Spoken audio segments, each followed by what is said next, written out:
will the virtuous Sangha out of compassion for the sake of this assembly and all living beings, please turn the wonderful Dharma wheel to teach and guide us how to end birth and death, leave suffering and attain bliss, and quickly realize non-birth.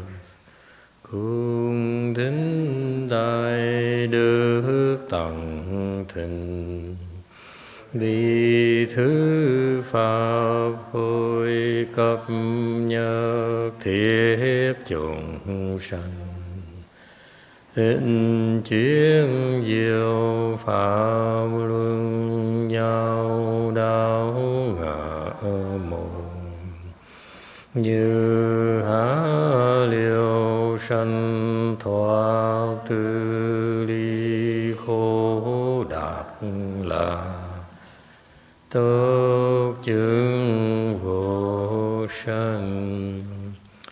Homage to the Blessed, Noble, and Perfectly Enlightened One. Namo Saranto Suchedo Ye Alahodi San Miao Samputo Xie.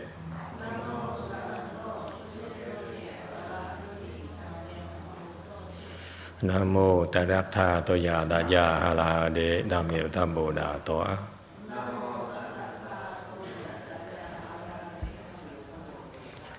The unsurpassed, profound, subtle, and wonderful Dharma in 100,000 million eons is difficult to encounter. Now that I'm able to see and clear, I will receive and maintain it. I vow to fathom and thus come one true and natural principles. Wu sheng sheng sheng wei miao fa, Bái chế văn chế na zào yu, wo jing jian wen de shou, zhi yan jie, ru lai zhe zhi yi. All Buddhas and Bodhisattvas, Venerable Sixth Patriarch, Venerable YongHua, Venerable Loving People, and all good advisors of Emitofuo. Chư Phật Bồ Tát kính thưa Lục Tổ Thượng Kinh Hoa Ký Thầy Cô và quý vị thiện tri thức A Di Đà Phật. Chư Phật菩萨、六祖、师父、上人、各位出家人、各位善知识阿弥陀佛。Hello everyone, today is the 7th of June 2020. We are broadcasting from the Way Mountain Temple in Rosemead, California. We're in the midst of discussing the 6th Patriarch Sutra in our Chanchi, Summer Chanchi. We are currently on slide 296, okay? To situate you, to remind you, this is an area where the 6th Patriarch Venerable Zhì Cháng was teaching one bhikshu called Zhì Cháng. So far, it's kind of, to me, it's kind of amazing to see how he brought Zhì Cháng from a bookworm, who's a very erudite, that Mr. Know-it-all, and that's the nature of his problem. He knows too much.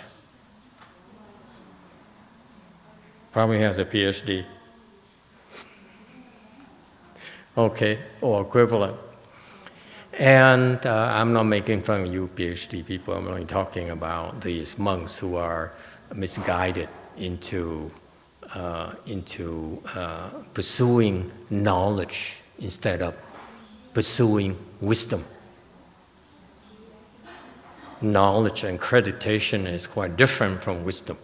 So anyway, back then this Zhì Cháng here, Bhikshu, Chan master, he's also very erudite. So he very well read, but the more you read, the more he read, the more he had questions. And if you have so many questions, they will tend to cause problems for you when you meditate. And surely enough, when he meditated, he couldn't, all these doubts, these contradictions that he read between the various sutras came into play, and he couldn't resolve them. Okay? So Master Huineng skillfully explained to him very quickly. Okay? And that's what to me it's so fascinating, because you see the genius of the Sixth Patriarch, who was illiterate. He has no education at all.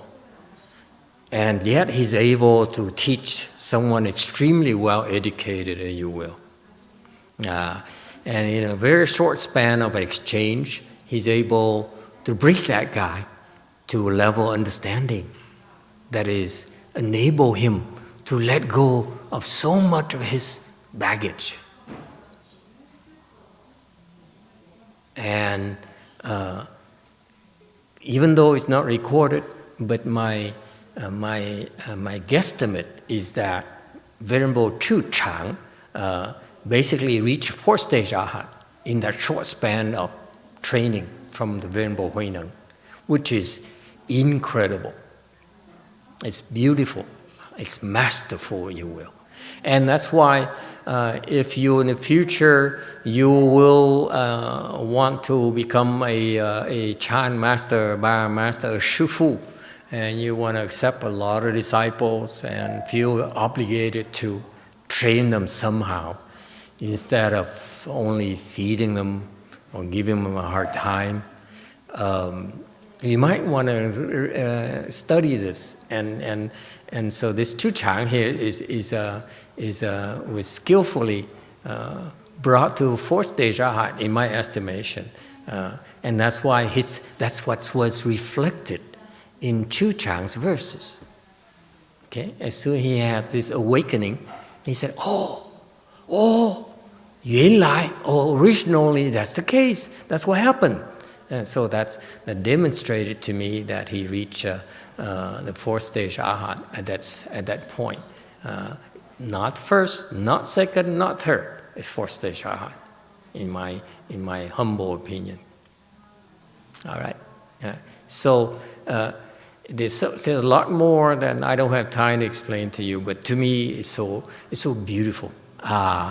This is something you folks ought to read this over and over again. You know, even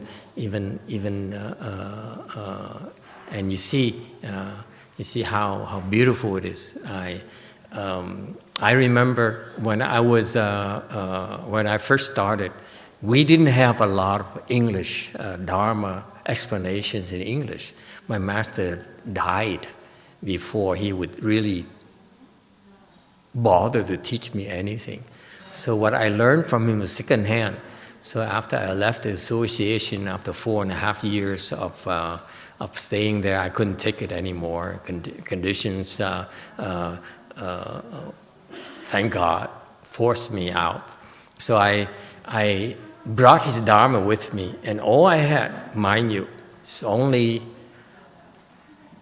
cassette tapes, 40 of them in English of his teaching, that I would regurgitate every day. I listen to one, I keep on rotating them over and over again. I must have listened to them at least 50 times or 100 times. Okay. And on the other hand, if you were to go back to all these Sixth Patriarch teaching here, I assure you, okay, in English, I assure you, you'll be so much better off than I was. Okay, So even the simple fact that you go back into the teaching between Master Huineng and this Zhì Cháng Chan Master, it's fantastic. Okay? It's just not done anymore.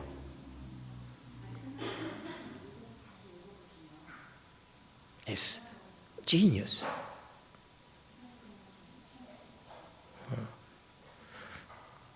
So anyway, so after Zhì Cháng became fourth stage Arhat, one day he says, which is also very interesting, I also wanted to point out to you. See, Zhì Cháng became a fourth stage Arhat thanks to Venerable Huineng. So he's there amidst Huineng's disciples, yes? And Master Huineng's disciples, of course, have many different levels, many quite advanced levels. And that's the advantage that Zhì Cháng got. Had he achieved fourth stage Arhat by himself, meditating in the mountain or deep in a valley, he'd say, "Oh my God, this is incredible! I know so much now. I have so much wisdom now. I need to celebrate." But a fourth stage Arhat amongst Master Huineng's disciples is like Alung amongst ourselves. You know Alung? You know that boy who runs around and drinks my tea? That's him. And that's about the intelligence of an Arhat among, hey, hi boy. That's about the level of intelligence that a fourth stage Arhat has among Master Huineng's disciples. And that's why you cannot be arrogant, you cannot be self-complacent and say, "Oh, I got, I'm so cool, I'm so superior." Because what he had at a fourth stage Arhat compared to what he had before is like day and night. And yet, and that's to me, that's why cultivating by yourself to me is not that desirable. You're much better off cultivating in the great assembly like those patriarchs, temples. Okay? It's a lot safer, and you can go a lot further without getting distracted by small attainments, if you will. Questions or comments? So who you cultivate with matters. That's also part of this story here for this Chan master. I remind you, it's perfectly okay to meditate by yourself, at home, at your temples and so forth. But it's also equally important. This is also the Chan tradition from China. Master Xu Yun, he used to practice by himself in his Maopeng, his thatched hut, okay, for years upon years. But when it came time for a Chan Qi, okay, he would descend from the mountain and brave the weather, the bad weather, the bad roads, and the difficulties and the dangers of traveling. Okay, the mountain has no road. Okay, and to go to Chanchi to practice, I couldn't understand that. I said, why was that? And now, when I look at Master Huineng disciples and how he taught his disciples, I now realize why even Master Xu Yun, he practiced by himself. His level is not bad, but he also felt necessary, okay, that to go to join in a Chanchi in these intensive training sessions. They're extremely, extremely beneficial. And that's my personal observation has been that all of you, whoever came to a Chanchi we organized, you all walk away here after 7 days with some improvements, for sure. 100% of the time. Okay, so that's why in the Chinese Chan tradition this great tradition of going to the places where there's a good no advisor that organizes those chanqis. That's why the people would go. All the Chinese monks and nuns would go from all over China, gather in one place in order to practice under this good no advisor, okay, for that occasion. That's what makes Chinese Chan superior to any other Chan practices back then. Questions or comments? This is what we need to learn from the Chinese, okay? Whatever, this is American culture, whatever is good from Vietnam, Korea, China, Japan, we pick it all up and say, hey, let's learn from them and improve upon them and make it our own, okay? And that's why I'm saying that this Chinese Chan tradition is, I haven't yet to see it outside of China. Not in Vietnam, not in Korea, not in Japan, not anywhere else. Only in China would they have this.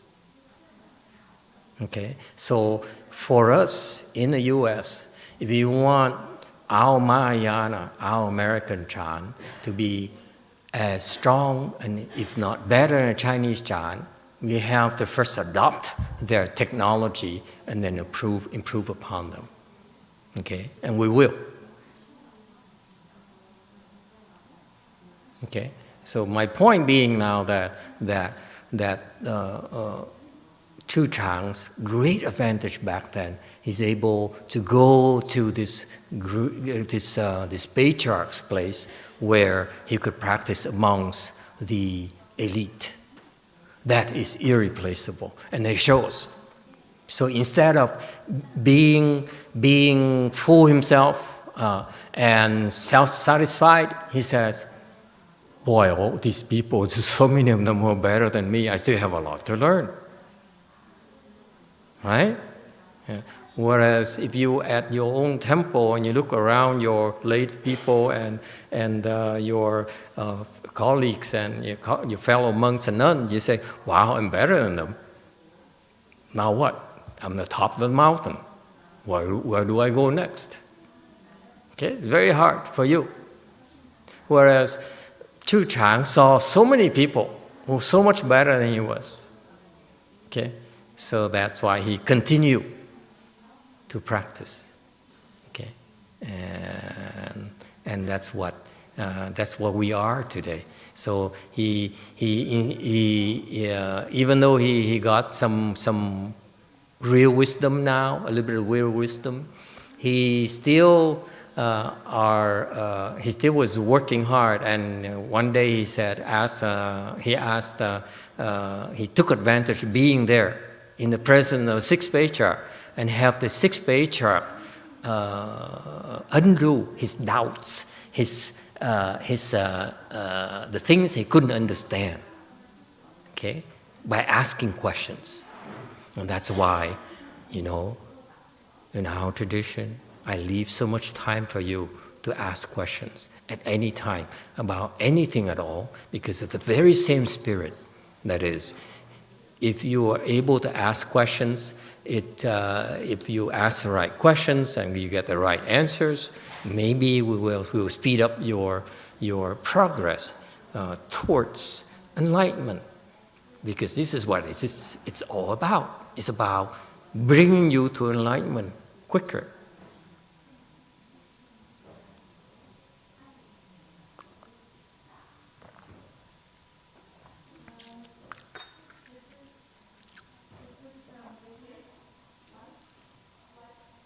Vickie White? All right. This is from Vickie Sprout. Master, should I try to get into the temple to cultivate as much as possible, even though I can't stay for a full week? I can't stay a full week as times before because of the quarantine and my family's worries. Well, it's up to you. It depends on each families and each individual circumstances. what I'm telling you is just the result you're seeing. But for you to be able to come to the temple and, let's say, be here for a few days in a row, 24 hours a day, that's our design, by design. We do it so that, we do it so that you don't lose momentum. If you come here, you can't keep up with us, of course. Your body is not used to it, so it's discouraging. Okay, but if you hang in there, you hang in there, you hang in there, and somehow, there's a coming point in time where the idea here is there's a first test when you come to the temple and be here full time, because you don't want to go outside. You go outside, you will have obstructions. You will be distracted. Okay, when you inside our compound, you're protected.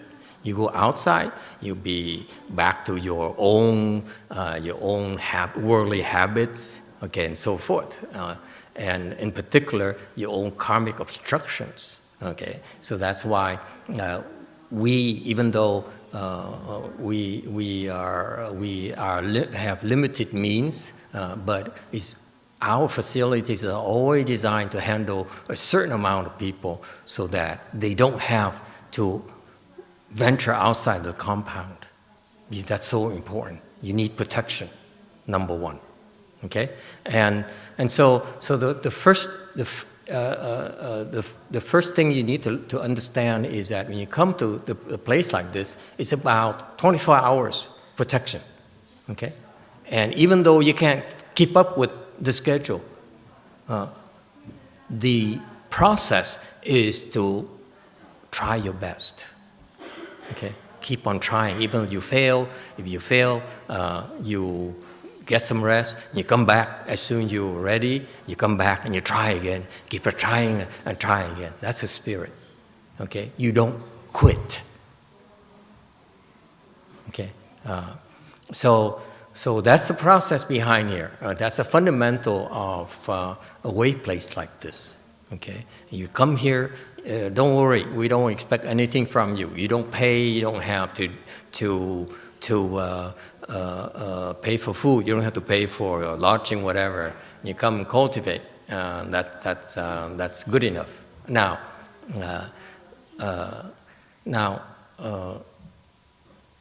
so you see, when you see that objectively speaking, you have to understand that you need to accrue blessings for that. And the reason you can't come really frankly, because you don't have enough blessings. And there's nothing we can do. Okay? Until you have the blessing, you come here, we can give protection and guidance. It's your lack of blessings, your inadequate blessings. That's why you can't come, you don't feel you don't have to come, and you come and you quit. And you leave because you feel that it's too much for you, or this is nonsense, and so forth. Okay, so usually, honestly speaking, you can't come is because it's not your family. The family is only a minor thing. The real reality you can't come is because you don't have enough blessings. Okay, so accrue the blessings. Okay, we in our system is kind of interesting. The Chinese system is kind of interesting. When people cultivate, unlike, for example, the Korean system where you go and you pay for everything, you pay for food, you pay for entrance, you pay for every single thing. In the Chinese system, you come. The way I understand in the Chinese system, you come, you cultivate. You don't have to worry about a thing. Okay, and it's because you have the blessings to be able to do so. And why is it feasible? It's feasible because others who are wise, who are smart, they realize they can't do it yet. That's why they first support us. They support you, support us to be able to support you. Practice, cultivate. Okay? So in Chinese, in China back then, every time there's a chanqi from that chanqi, and back then there's no faking it. Nowadays, you can have chanchis everywhere. But back then, the chanchis are from, 3 in the morning to midnight, whatever. There's no such a thing as anything less than that. Okay? And for any temple to be able to organize chanchis, it's virtually very, very difficult. Okay? The temple have so many issues, so many obstructions, they cannot do it regularly. They cannot. Okay? So that's why in China, they're very wise. They realize that all these places, they're able to do the chanchis regularly. Okay? If they can't come, they support first. So they plant the blessings directly by supporting the chanchi. Okay? So that they plant the blessings so that the people who come and cultivate here, okay, when they have some achievement like Zhì Cháng here, then part of that merit and virtue goes to those people who support the way places. Chinese is very smart, okay, and that's how traditionally, and that's how we organize it. We imitate it. If you cultivate, there are people who will support you, and there are some people actually. I'm very pleased to tell you, every time you organize a chanchi, some people send the checks, so people come and cook. People take the whole week off to come and cook for us for a week and so forth, and clean for a week and so forth. People actually are stepping up to help. Okay, and if it's not enough, okay, the support enough is not enough. That is the case in the U.S. because this is not China. Okay. People look at us as a cult, for example, saying that you guys are crazy. How can you meditate from 3 until midnight? That's nonsense. We need 8 hours of sleep. The doctors say so. Okay, so then it's my support. I am supporting you because I need to plant blessings myself. Okay, it works both ways.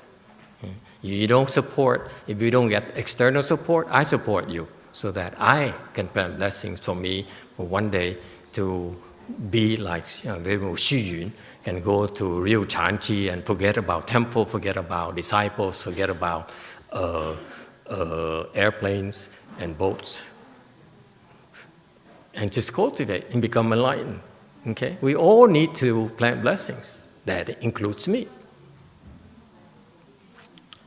Okay, so.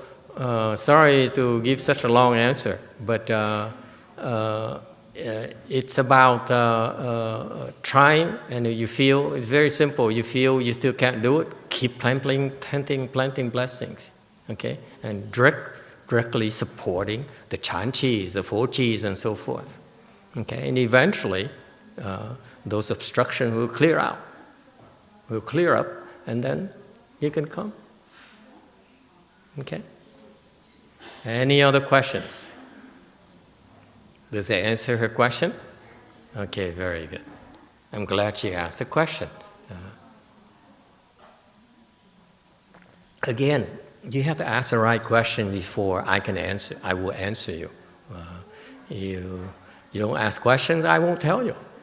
Okay, it's nothing to talk about. We only talk about what you want. Okay. Yes, 5 fingers in China, Korea.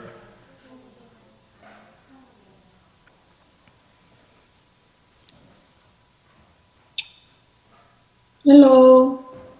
Okay. 언니 한국말로 하면 내가 영어로 해줄게.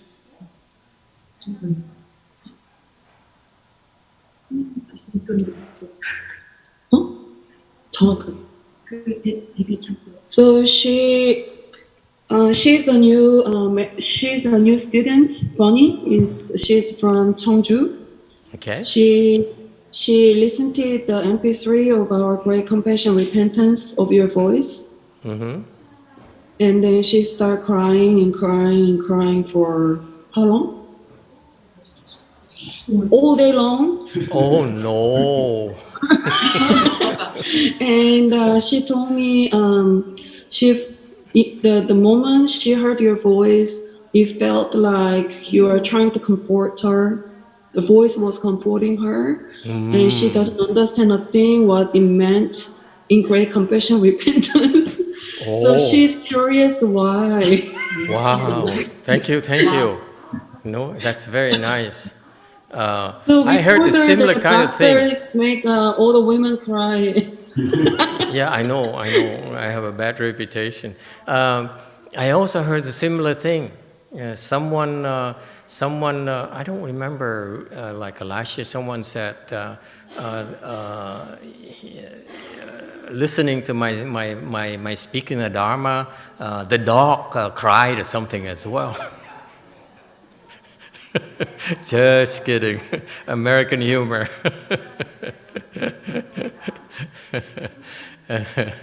Very good, very good. I'm glad that she's here with us. Cheongju is for you who are not familiar with the area. Cheongju is the city where our temple is sort of like at the fringe of Cheongju, right? Am I correct? So it's kind of cool that she comes so close to us when we even are not quite officially open yet. We still are preparing to open officially. Okay, so very good. I'm glad she's here. Okay, practicing with us. That's what makes us happy. Okay, practicing together. All right. Anything else? Okay. So also the advantage of discussing the sutra here is I'm learning from the sutra as well. As I have a chance to look at it again right now from different perspectives, I'm actually seeing more things than before. So this Zhì Cháng, he asked the Venerable Huineng, he says, in the scriptures, he said the Buddha taught the three vehicles and the supreme vehicle, so four vehicles together, so the three vehicles, we started talking about that last night, are the Arhat's vehicles, Pratyekabuddha Vehicle, and then Bodhisattva vehicles. Okay, so in that order of importance or of level of wisdom, if you will. The Arhats is the first level wisdom where the Buddha brought the unenlightened people, confused people, to open their transcendental wisdom, which in Mahayana we call small enlightenment. This is quite different scale from the Hinayana. Hinayana consider Arhat to be supreme enlightenment. Okay, whereas for us in Mahayana is but small enlightenment. First stage Arhat to second stage or third stage Arhats to us are not enlightened people. They actually are very confused to us. Okay.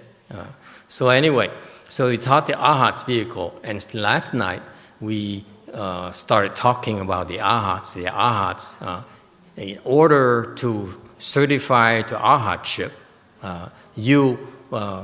the primary, there are several Dharma doors, there's several ways to do it, but the main gist of it is based on the Four Noble Truths. Noble Truth is that is the truth that is absolute. They're absolute facts, absolute truth. It's not open for discussion. Okay? And so don't waste time discussing. Don't waste time trying to convince others. This is simply the truth. Okay? You disagree with it, fine. But eventually, when you become an Arhat, you see it. These are absolutely factual. These are the truth of our world. The truth of suffering, okay? The truth of accumulation, the truth of extinction, and the truth of the way. Okay? And this is very, very Buddhist. Okay? the truth of suffering, we talked about last night. So suffering is universal. We all suffer. That's the nature of our environment. Where we live, we suffer. Okay? And this suffering here, second truth is, has multi facets, multi layers. It accumulates, it piles up. Okay? So if you keep on revolving the wheel, the suffering here keeps on piling up to the point where you cannot. You become so disoriented. You don't know where to begin. How to undo the suffering? So all of us learn to accept suffering as a fact of life. Okay? We don't dare look at it anymore. Whereas the Buddha says, this suffering here, you don't have to accept it. You can get rid of it permanently. Okay? You, this very lifetime, all of you, bar none. Okay? Including Catholics. Okay? You don't have to be Buddhist. It has nothing to do with Buddhism. Okay? You, all of you, can attain a state where it's called extinction, where all suffering cease, and the only thing that's left while you're still alive is bliss, is a permanent bliss. Okay? You're so-called happy naturally. Okay? So this is very, very revolutionary, if you will, when the first time that the Buddha talked about it. And so this is the truth, because it still is the case today. It is the case 3,000 years ago, still the case in 3 million years later in this world, in this higher world. Okay? All of us can certify that the extinction or this permanent bliss that the arhats experience. Okay? So their superior wisdom enabled them to put an end to the suffering. Whereas we are confused, therefore we don't know how to put an end to our suffering. That's why it's called stupidity. We're stupid because we somehow manage to convince ourselves that suffering is normal, whereas the arhat is not as stupid as we are. The arhat, meaning fourth stage arhat, they feel that suffering is nonsense, and they manage to put an end to all of that by there's something called a way of practice, okay, a pathway that will bring you to the level of extinction. All right? Any questions? This is very important.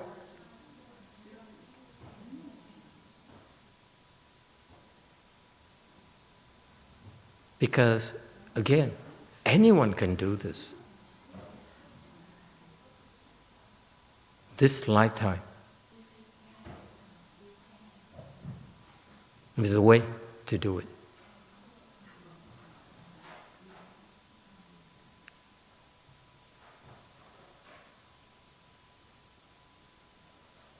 Wow. And going back to slide 296, the second vehicle is the Pratyekabuddha Vehicle. Now, this is a slightly higher level wisdom than the Arhat's wisdom.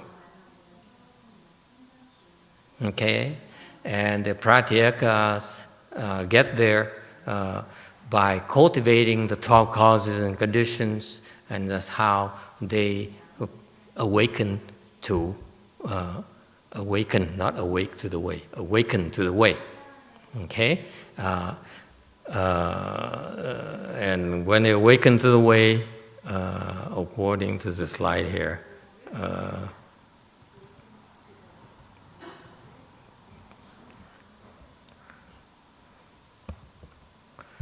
Okay, awaken to the way. Awaken to the way, they realize that the wisdom is, they realize that everything is suffering, impermanent, empty, and without self. Okay. Is this from the sutra? From what? Huh? Xianxin, where did you find this?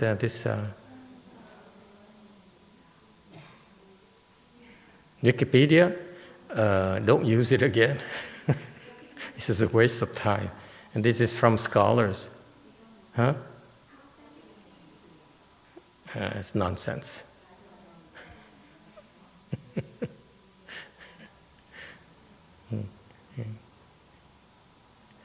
Okay, so what is this 12 conditional links? 12 因缘 in Chinese, you will. So this Pratyekabuddha, this cultivator, he learns about these sequence of events, okay, that the Buddha described. Okay, the Buddha described these 12 stages, these 12 states that we go through. Okay, in our existence. So by contemplating these 12 conditional links, they do that lifetime after lifetime. It's not unlikely for you to accomplish this in one lifetime. It takes many lifetimes. Okay, so they eventually, by contemplating these 6 days, they retire to the wilderness and they observe the change of the seasons, and in the fall the leaves turn red and fall, and then in the spring it starts budding. The buds come out, and then leaves come out again, and the trees has full foliage again. Okay, in the summer.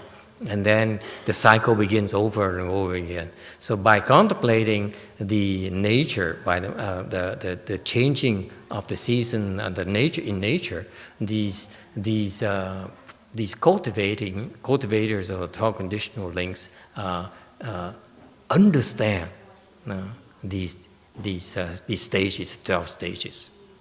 Okay, so first, these cultivators have to learn what those 12 links are, these 12 states are. So let's go through them, okay? First of all, there's something called ignorance, okay? Notice, ignorance from Chinese and Wu Ming, okay?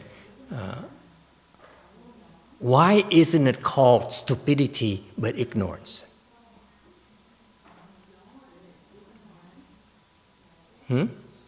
Anyone?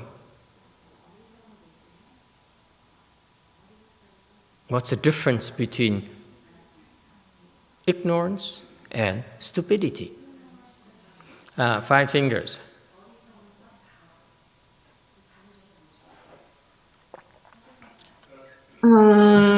Ignorance is like you are in the dark and then you turn on the light and you can see everything at the same time.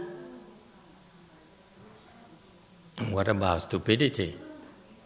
Stupidity is you refuse to do it. You refuse to understand. You can force these people with stupidity to put on effort, to become less stupid.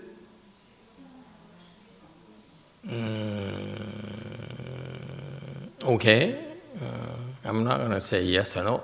Yes, sir.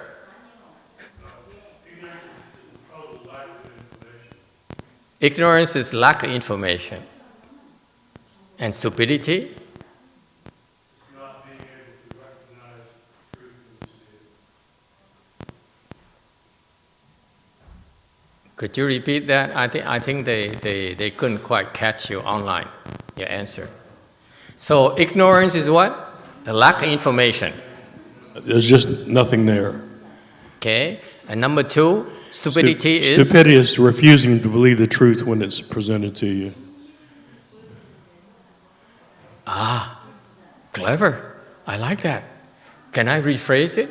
It's your explanation. My explanation? Did I got that from you years ago. Oh, wow. I like it. Geez, years ago I had a little bit of wisdom, huh? Stupidity is the disregard of facts, of truth, or things that are beneficial for you. That's called stupidity. They refuse. They refuse to engage. They refuse to listen. Okay? No matter what you tell them, they just don't listen. They just refuse to listen. So it's rather coarse. Okay? You present the facts to them, and they said, "No, I don't believe you." Okay? There's no rhyme or reason. They simply don't believe. Okay? No matter what you say, no matter what you do. Ignorance is a lot more refined. Okay? A lot deeper level, if you will. Okay?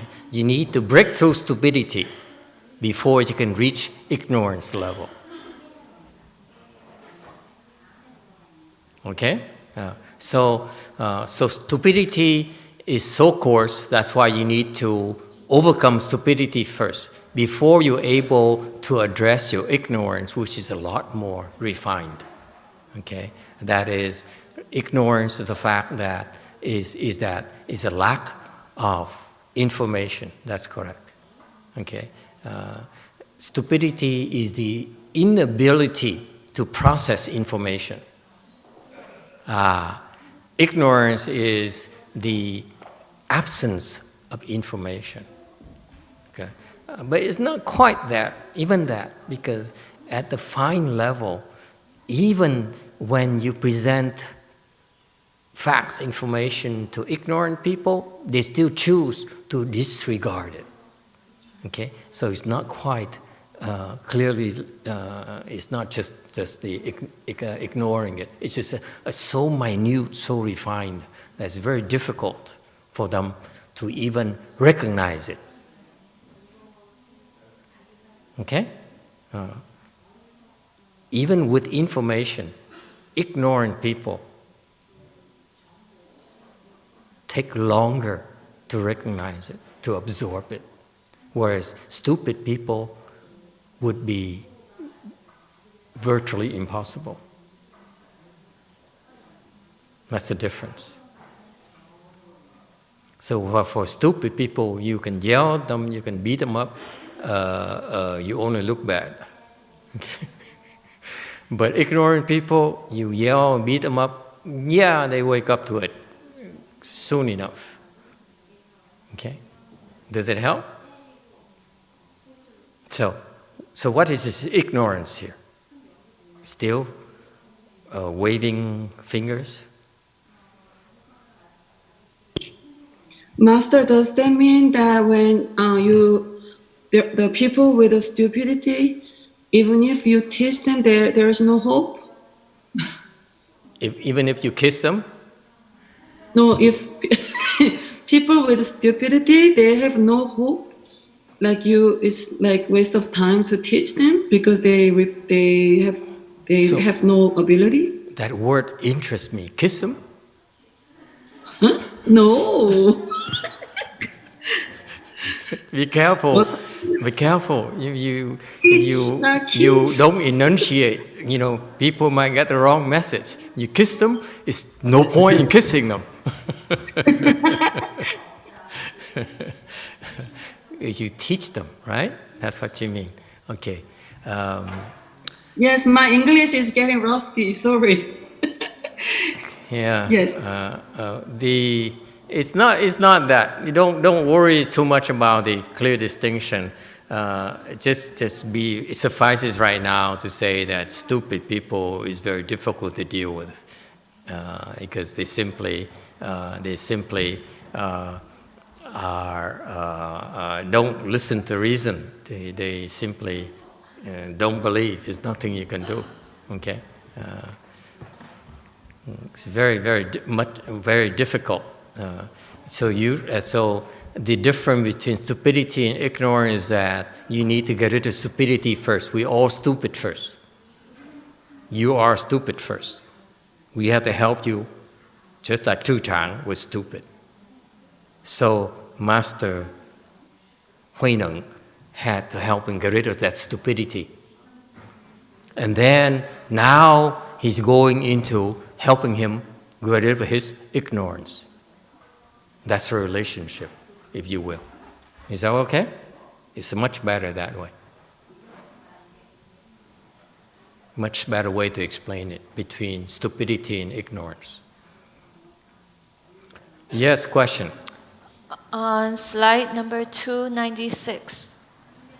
Okay, go back to 296. The slide says without a self, but Master said that is wrong. Can you elaborate on this?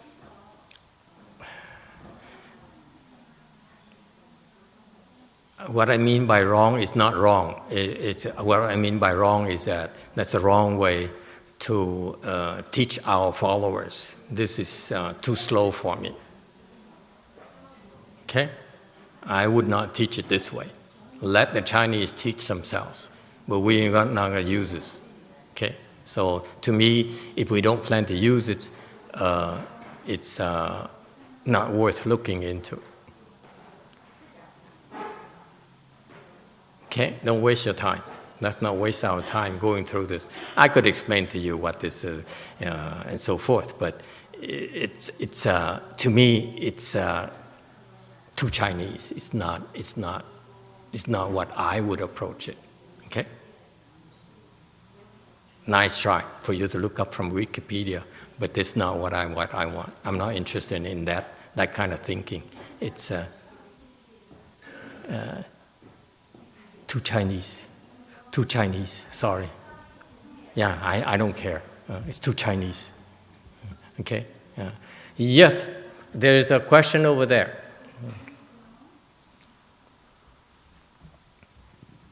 It's okay. They can do it their way. We're not going to do it their way because it's too slow for us. Master.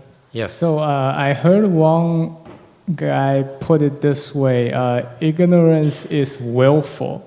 Do you believe that ignorance is like a person basically not willing to look where he should be looking?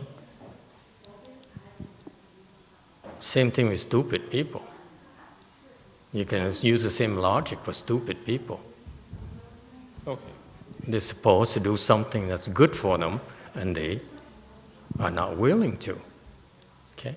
So don't be caught. Let's not get caught up on the semantics. I'm just explaining to you, just for argument's sake, to explain to you the difference between stupidity and ignorance that I explained years ago. That makes sense. However, really, truthfully speaking, that's years ago. Now, sir, I'll explain to you differently because my students are different level. Okay? Now I explain ignorance and stupidity is that just like in the 6th Patriarch Sutra, you need to get rid of stupidity first. Then you need to address your ignorance later. All right?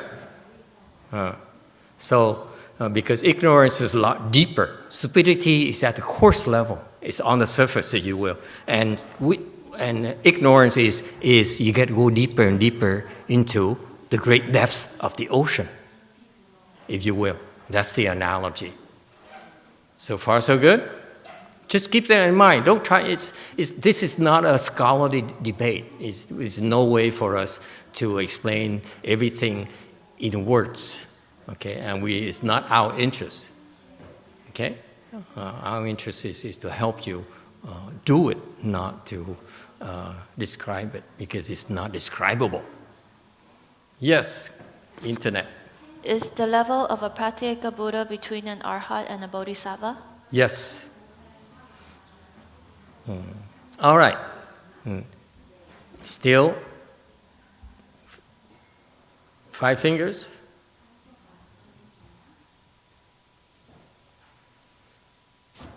Master, one more question. So would you say stupidity can be also caused by external influences like invisible beings and so on forth as well? Versus the ignorance is caused like it's more who you are inside?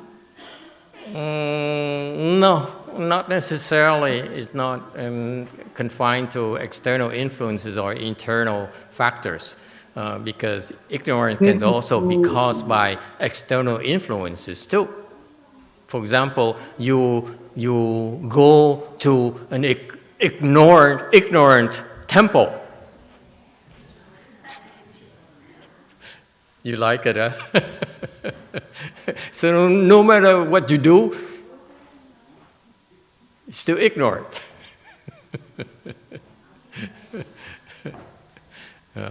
All right, anything else? Okay. The root cause, the first link is ignorance. And this ignorance is very deep. Okay? It is so deep that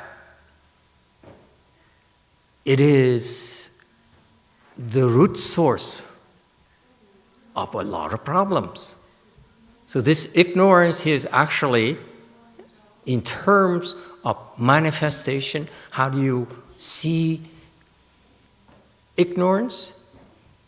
Because ignorance manifests itself, okay, because it's so deep, it has to traverse great depths from the ocean to get to the surface. And when you see it, how does it manifest itself? Here, it manifests itself as sexual desire.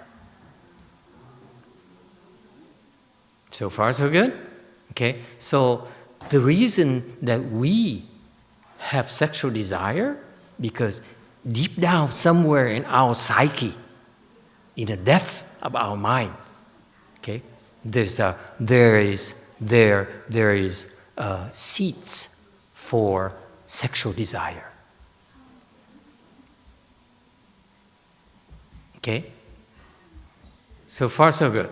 So this ignorance here, this is why you cannot say stupidity either. It could be stupidity, it could be, but the ignorance, the meaning of ignorance here is that it's so deep, it's so well hidden, that it's very difficult to see, to put your arms around it. Okay? That's why this talk conditional links is very subtle. Okay? It's not stupidity, it's ignorance, because this sexual desire here has very, very, very deep roots. Okay? If you deal with it at the stupidity level, it's not going to be able to address it properly. Like the Arhats. The Arhats deal at the stupidity level, but the Pratyekabuddhas deal with this problem at the ignorance level. It's a deeper level than the Arhats. That's why they eventually open greater wisdom than the Arhat. In other words, okay, your level of attainment depends on how big of a problem you want to solve. Does it make sense to you? Okay, so for example, to put it in layman's terms, if you want to become a millionaire, okay, it's a different problem to solve than you want to become a trillionaire, right? So if you set your mind on solving the arts level, that's comparable to, let's say, a millionaire, then the problem to be solved is a lot smaller. Whereas Pratyekabuddha is a much bigger level, much deeper level. That's why they end up having a higher level of wisdom than the Arhats. And of course, it takes them a lot longer to get there from their methodology. So far, so good? So ignorance here, my master explained it as sexual desire. All right? Because the sexual desire, what do? Activity. What's activity? You have sex.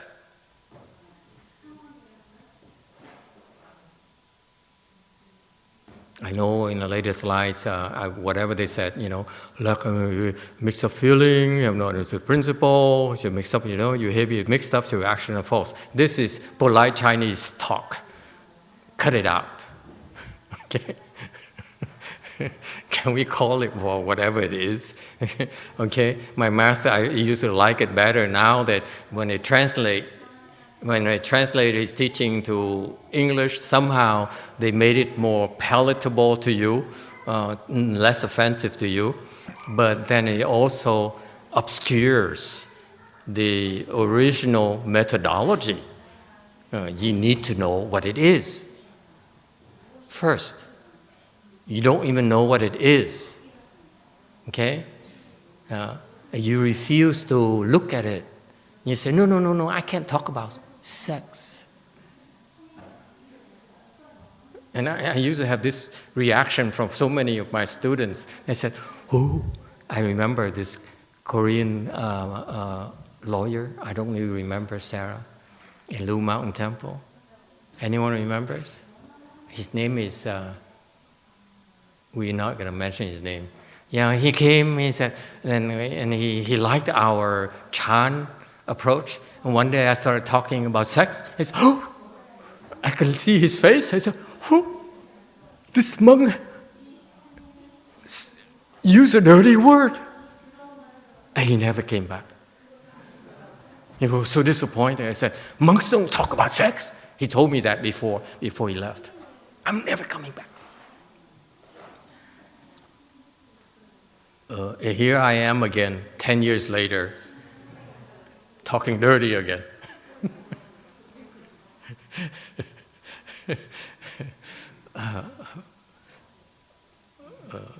So anyway, activity means you have sex.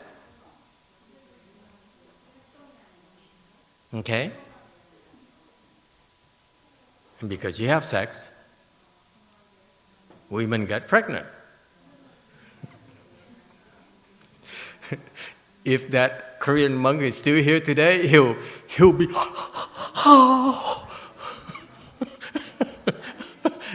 he probably will be calling my master YongHua and verify that it came from him. Yes, it did come from him. This is what I understood from his Chinese teaching, not his English mumbo jumbo that Venerable the slide preparer put it back here. So we ignore the rest of this junk here. Okay? That's what I meant by ignore it. Okay? Ignore all the junk that will follow slide 298, 299, 300, 301. Ignore them all. Okay? It's just waste of time. It all point to this. I will tell you, you look at all these explanations, they try to massage it, to present it in an elegant way. Ultimately, what I'm telling you, ignorance is that sexual desire. Number 2, activity, you have sex.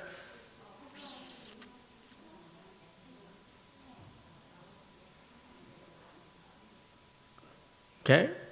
Number 3, consciousness, you get pregnant. Good thing Alung doesn't understand English yet. This is more like a R-rated version. So anyway, consciousness is when women get pregnant, okay, that's the 8th consciousness arrives. At the very moment of conception, the very moment that the child is conceived, that's when the 8th consciousness arrives at that very moment. That's why it's called consciousness. There is consciousness.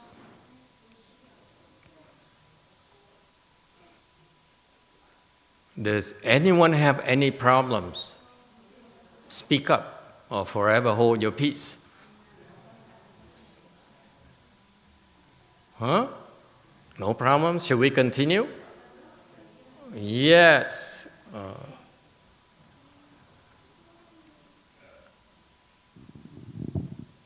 Master, in case people use protection, then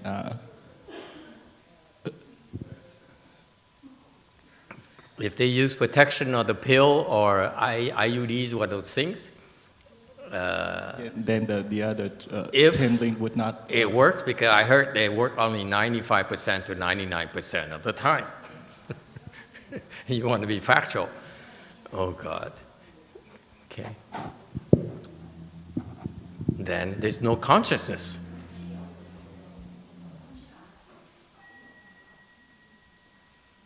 I can't do miracles. This is just life. Yes? Pink. Master, quick question. The Arhats, did I understand correctly, they have no more sexual desire, but if they do have ignorance, I believe. It's the ignorance, is it just kind of like finer levels of sexual desire, or how does that work? It's not something I will discuss in public. Sorry. Okay. You get there, now I will teach you. You don't get there, you can ask all you want. Internet. To be reincarnated at the time of conception, does a person have to be dead? Yes. When you die, your consciousness goes into a state, most of you, okay, most of you, when you die, your consciousness goes into a state of limbo, okay, and then you take on the next body by going to where your mother and father are doing each other.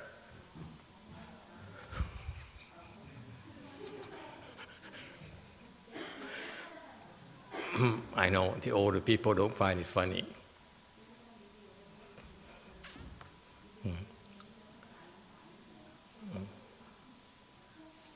Okay, so the consciousness is when so life according to Buddhism begins at very moment, the moment of conception, if you will. Consciousness arrives. There's life right there. So that's why if you do an abortion, that's killing. Okay? Any kind of abortion is killing. Even if you take the RU 486, okay, it's still killing. It got there. Does it make sense? Is it clear? And once you have conception, number 4, eventually, in time, okay, the fetus begins to form. The body, those cells start splitting, multiplying, okay, and now you begin to have actually a physical form, and they call it a name and form. Okay, 名色. Okay. So far so good. That's number 4. Okay, and this is what happens. This is the miracles of life, if you will. Okay, as the Catholics call it. Okay, so now the Buddha says yes. He verifies, says yes. There is consciousness where there's conception, and then the fetus starts forming. Okay, that's number 4. Number 5, over time, actually now the baby starts having functions. The sense organs are formed. They have a sense of hearing, the sense of seeing. All those organs are formed. All right, that's what they call. What is it? That stage is called the 6 sense organs, if you will. All right, and after that is contact. What is contact?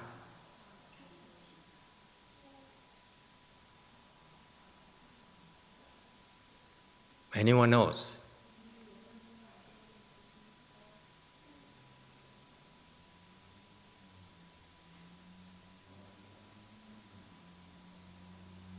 This is beautiful. This is, yes, sir. Yeah, isn't it when the sense organs start having awareness? Contact with what? With anything. With? Well, contact with, you have feeling, is contact with, Go on. well, the baby in the womb will have contact with the mother. Yeah? And the mother is?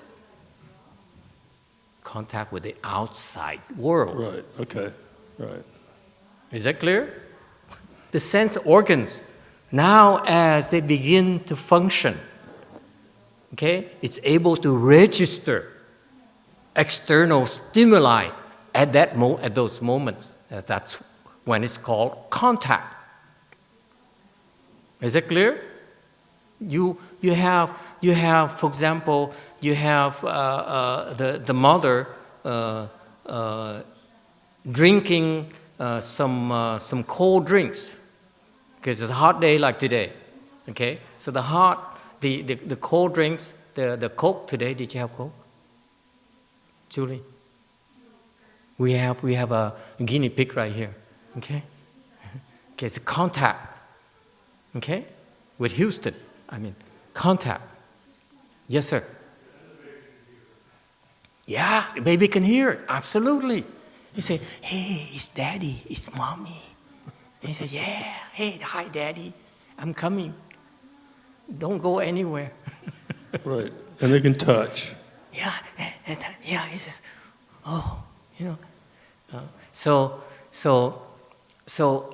The contact is the contact with the outside world through the six sense organs.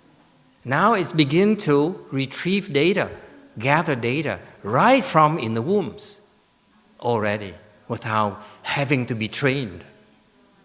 Because it's the nature of the six sense organs. It keeps on collecting data. Huh? All right?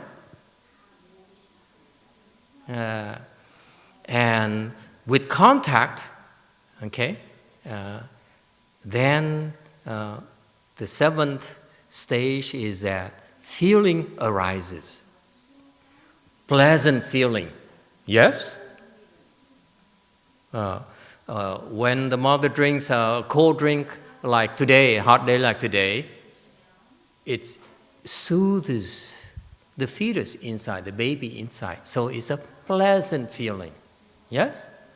But if you drink a cold drink when it's cold, then it worsens, so the feeling is very unpleasant. Right? So that's the nature of feeling. You have unpleasant feelings, you have pleasant feelings, and neutral feelings. You don't care either way. All right? With feelings, you give rise to love. I. Okay? I. Love. Love arises because you have feelings.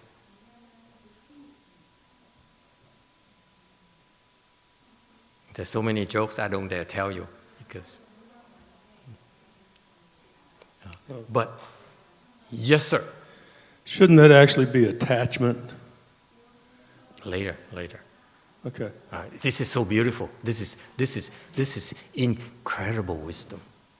If you see this, you can see why we are the way we are. We behave the way we do. It's so beautiful. So, because there's a sequence here. You see, the first two, 1 and 2, ignorance activity is from the past causes. Okay, and then from the next 8. Okay. The next 5 are the present effects because of past causes that planted in the past. Now we have this life, this new life, if you will. Okay, this present of and then so you move down the sequence of the 12 links. You see why life is so wonderful. It's so logical. Okay? And the Buddha accurately describes our existence, the human existence, if you will. Yes? Why does a baby die in the mother's womb without abortion in terms of consciousness? Because it doesn't deserve to live. What do I know? You have to ask a doctor, my goodness. Xian Tung, why do babies die in the womb? Why? Could you tell us? Miscarriage? Sometimes it's a miscarriage. What are the reasons? Someone stick a needle that's too long? No. There's so many reasons. What do we know? I don't know. Okay? Sometimes it happens, sometimes it doesn't. Yes? All right. So you have contact because of contact with the external world. Because of the contact, feeling arises. When feeling arises, some feelings are more intense than others. And those intense feelings are called love. Okay? Feelings are varying degrees. Yes, go first. Dạ thưa Master, con nghe nói là tại vì nếu mà baby không có abort, but baby have a miscarriage, probably because mấy kiếp trước baby đó giết người nhiều quá cho nên baby bị chết sớm. Yeah, there are thousands of reasons why there are miscarriages and baby die before they're born, but we don't have time to go into it. So I'd rather defer to the doctors and lawyers. Okay, you're right. Absolutely. There's so many reasons. Yes, absolutely. It's karma, basically. It's karmic retribution. Okay. All right. Anything else? Okay, so these strong feelings called love arise in us, meaning that we obsessed about it. Okay? Love here refers to the fact that we're so obsessed. Okay? And because of obsession, there is grasping. Okay? Grasping. So, for example, I talked to some people recently, and someone told me, my husband is very, very possessive, very controlling. That's grasping. No? Okay? But then I said, excuse me, I sympathize with you. Many of the men are controlling. I was controlling when I was married. Me too. Okay? Until my ex-wife taught me to know that. But what about you? She says, I'm not controlling. I'm just jealous. I'm very jealous. I say, that's grasping too. Okay? Whatever you call it, it boils down to number 9, grasping. You're attached. The attachment is so strong. You grasp and you refuse to let go.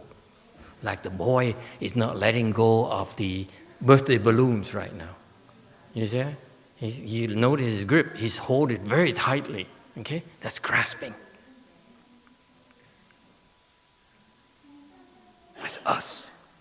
Okay? Not just the boy. It's our human condition. We grasp. Okay? Because of grasping, we have existence. What's existence?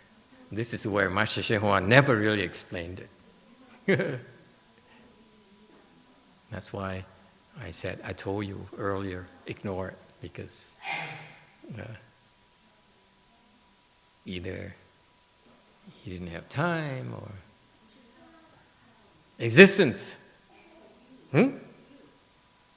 Anyone? What is existence? It's so cool. I love the 12 conditioned links. When I was younger, I have it memorized. Now I don't remember anymore. But I found it so fascinating that you see these stages of life that is so accurate, it's so beautiful. There's no way we can see it ourselves. It's a privilege, it's a treat to be able to learn about this and see this. Okay, 5 fingers. So does existence mean your ego exists?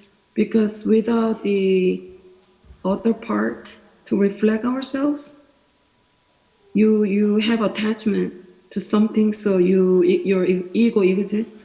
Does it mean that? Are you giving me an answer, or you may be asking me a question? Oh, okay. So my answer, in my opinion, is ego. Existence of ego. Okay, I give you 25%. Is my answer. Yes, sir. Blue. I believe it's a view of self, view of others, view of living beings, and a view of life. Didn't I explain that to you a few years ago? No. I didn't? Darn it, I saved something for today.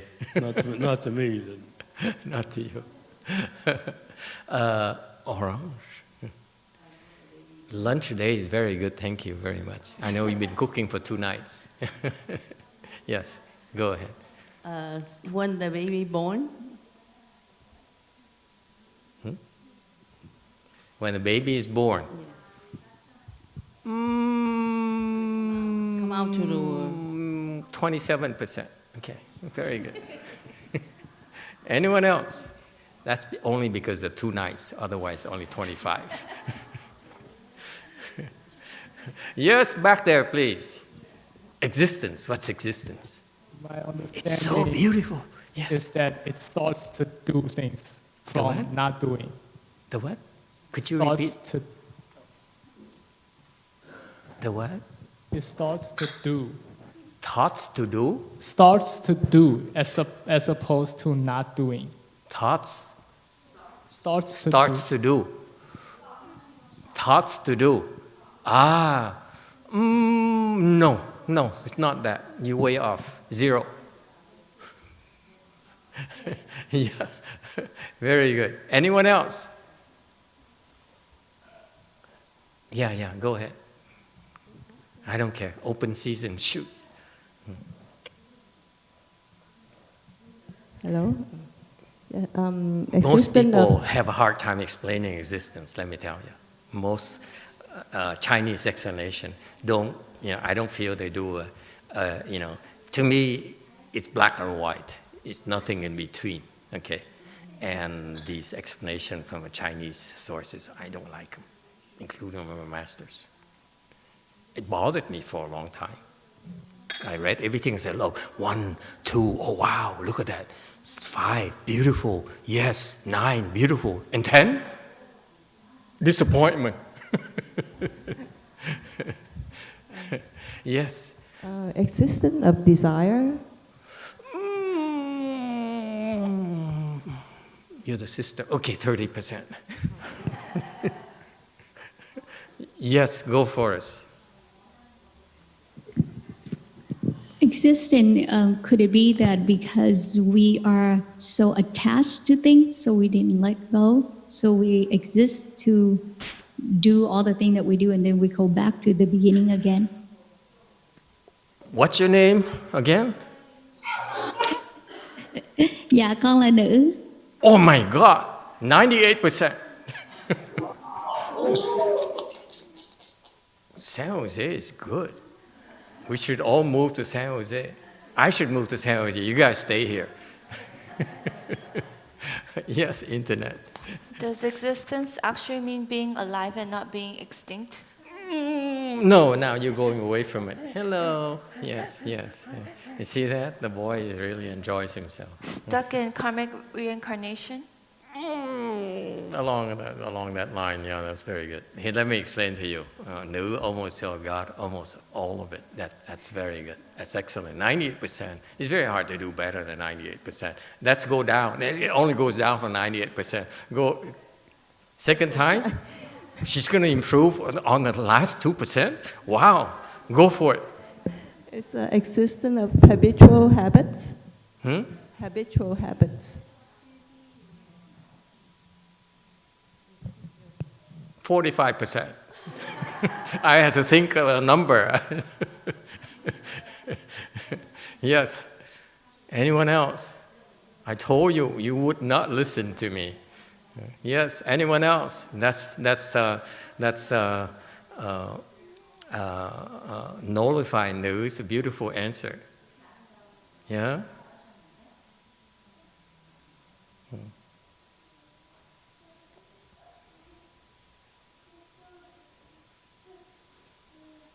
Existence comes from grasping. Okay? I give an example. Okay? We talked about controlling men, for example. Okay? They control men because they're so attached to their wives. Okay? They say, I want to be close to my girl, my woman. Okay? And because of that, that plants the seeds for him, okay, to be attached to his wife, so that in the future lives he keeps on chasing after her to control her. So the next incarnation, he will follow that same trend. He will come pursue her wherever she went, whenever he could, to control her. Okay? As a man, or as a woman, as jealousy.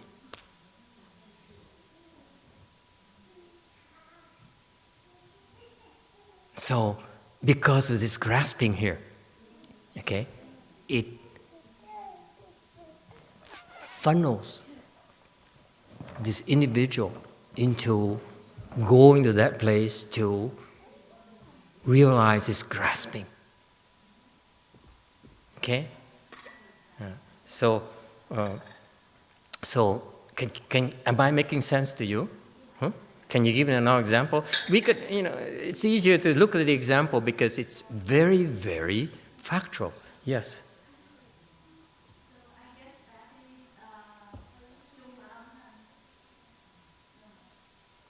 That's right. That's right. That's right. Yeah. You go to yeah. That's the Chinese explanation. It's a 中阴身 because that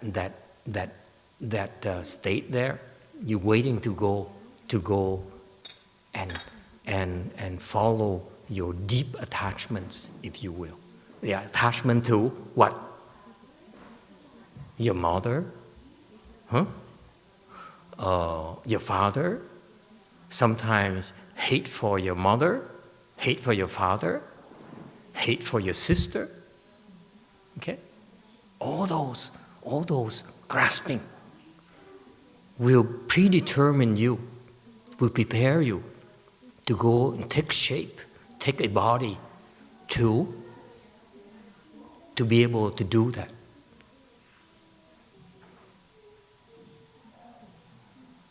Okay, so for example, my late father, who is a monk, okay, he became a monk under Master Hsuan-Hua, and he loved it because for some reason the Chinese and the Vietnamese revere the older monks.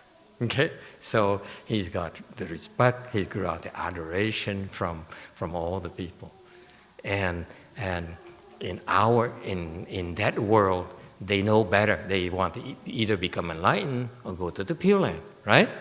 And that's the Chinese wisdom, the Chinese Dharma. And I don't mind telling you this. My father, my late father, has this quirk. And like many of us do, we wondered, we heard that the heavenly maidens are very, very beautiful. So there's this behind, there's this hidden desire from our part. It says, I'd like to go up there and take a look. Okay. With that simple thought, okay? When he died, what happened? He went to the place where the heavenly maidens are the best looking, which is the heavenly demon heavens. The heavenly demon maidens are the most, oh la la. Okay? I assure you, they are irresistible. So he went up there. And that's existence. Can you see that? You go there, you exist in that realm because of the grasping. Am I making sense to you? So you may disguise. You say, no, I'm not. I'm a monk. I'm not into that. But when you go after you die, kind of proves what kind of grasping you have. Yes, ma'am. What about grasping to go to the Pure Land? Definitely. Okay. Then how come a lot of people can't go even though they say they want to go? Because they don't have enough blessings. Because they don't have the methodology to go there. Just because you want to go there doesn't mean you can go there. It's much more difficult than going to the sixth desire heaven where where you can find those gorgeous heavenly demons. Remember the Buddha story? Just before he became a Buddha, the heavenly maiden came and said, "Hey, how about sex? You're gonna miss all this." And the Buddha said, "Big deal." That's how you become a Buddha. Okay, that's the last test for the Buddhas. That goes to prove to you, my boy, that you want to become a Buddha, you have to deal with heavenly demons, the maidens. Okay, it's coming. Trust me. All right. So the existence, and so you go and actually exist at those realms, okay? Because you're grasping. So that's why even though my late father, he went up there and it took us quite a bit of work to extricate him and send him to the Pure Land. It's a lot of work. I forgot how long it took, 2-3 years or maybe a year and a half. I don't remember anymore. Okay. Anyway, so it's existence is the fact that you go to a state here where you're because of grasping, you go into the state where you prepare yourself to go for birth, okay, to realize, to fulfill your grasping.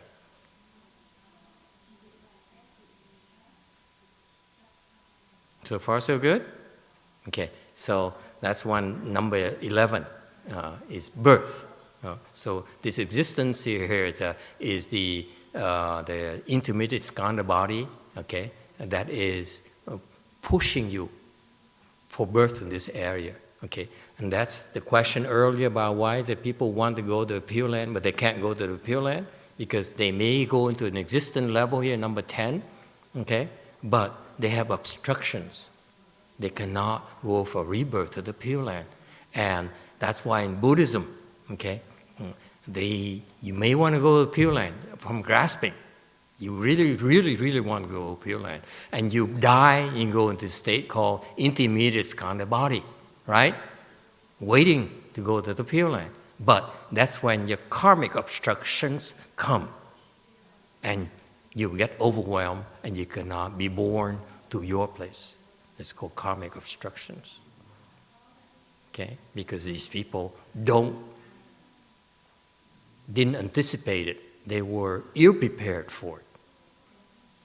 And that's the main reason why they didn't make it. Even though you have grasping, you still have obstructions that will affect your final birth, if you will. All right? Question there. Green t-shirt.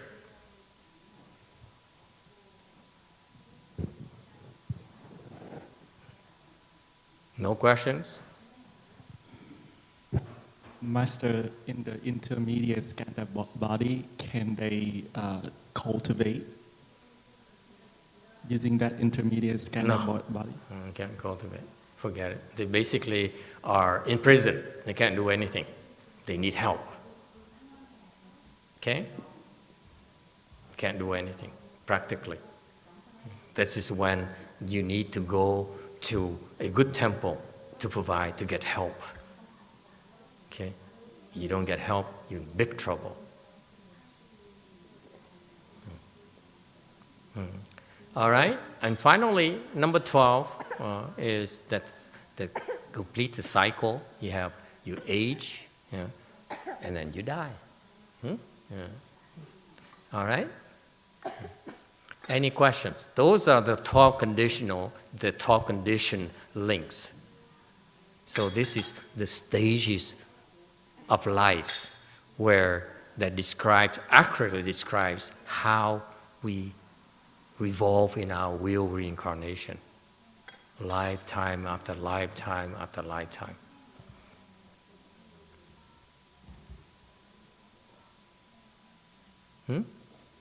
Questions? Yes. Master, do these apply to trees, plants, and stuff like that?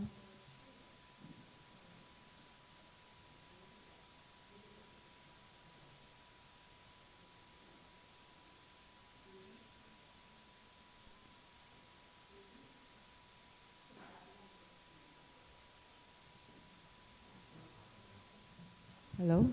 Do these apply to plants, like trees and rocks? No, this applies to living beings. The cycles of lives for living beings, the sentient beings, if you will, not insentient beings. Okay? Plants and trees are insentient. They have no feelings. Okay? The key here, the clue here is feeling. Okay? Anything else?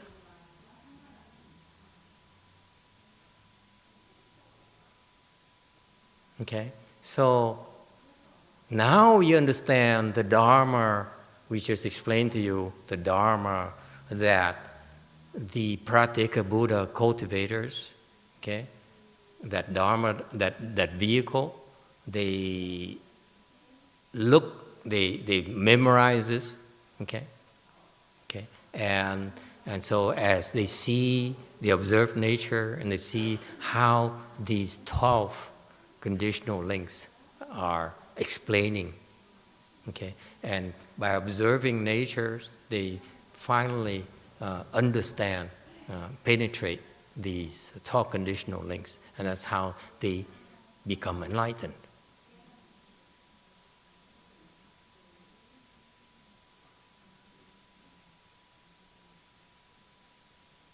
Questions?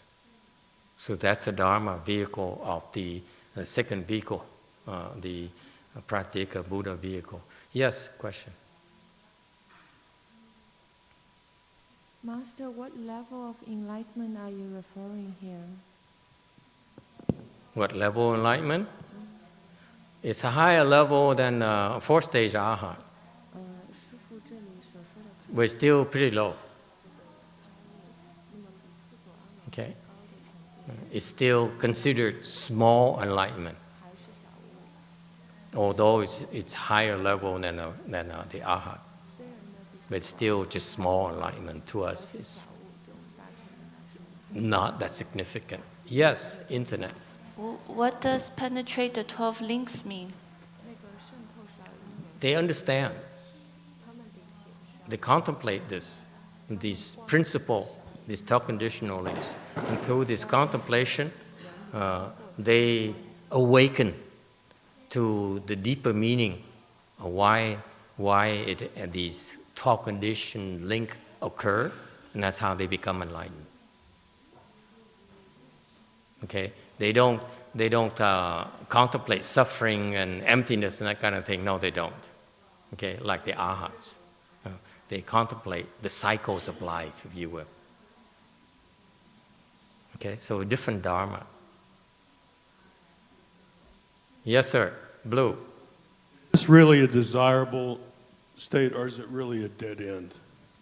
It's not that desirable, because the drawback of this particular Dharma door, I used to be enamored with it because I was fascinated by the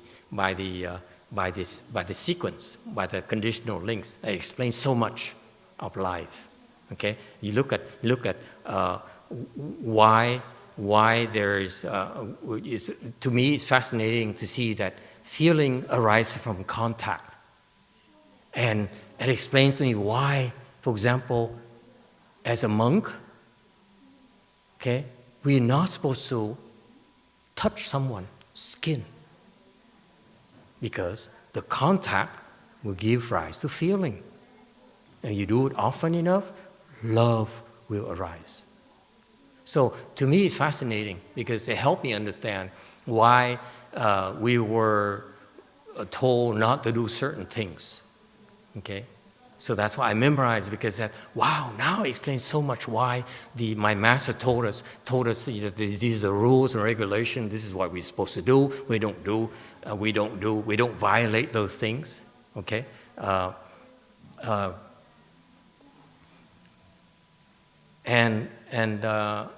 so I was really fascinated by that, and I memorized it by heart. And that's why everywhere I look, I say, oh wow, that's 2 or 3, 4 and 5 and so forth. That's why you see often enough, you don't even have to memorize it anymore because it's always in your brains, in your short-term memory.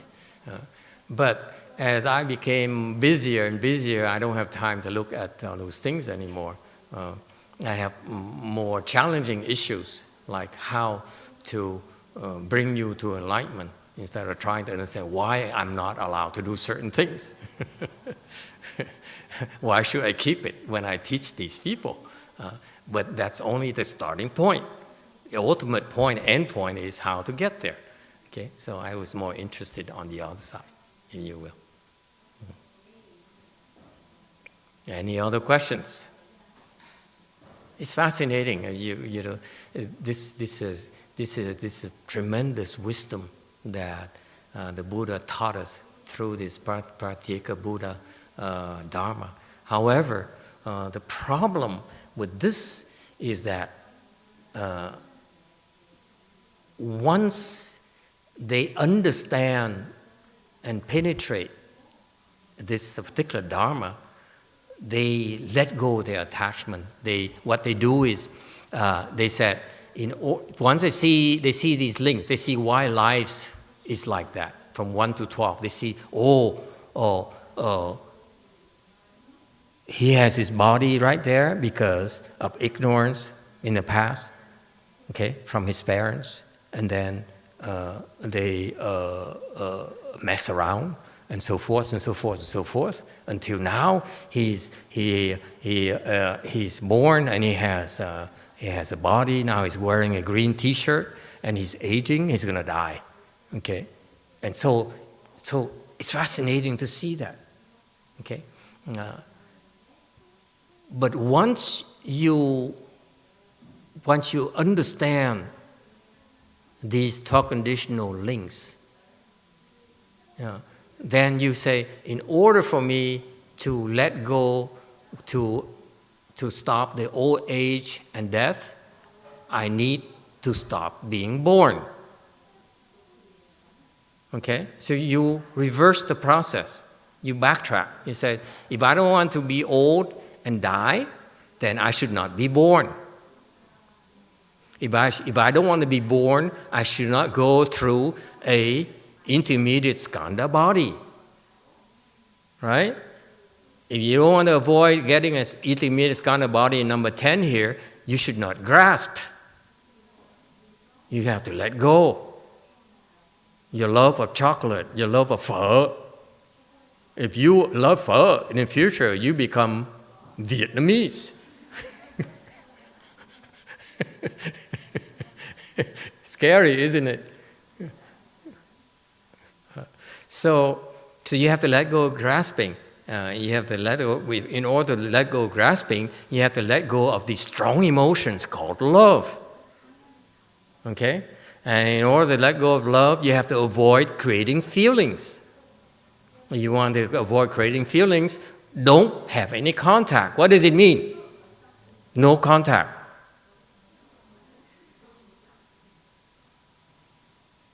You avoid people. Can you see that?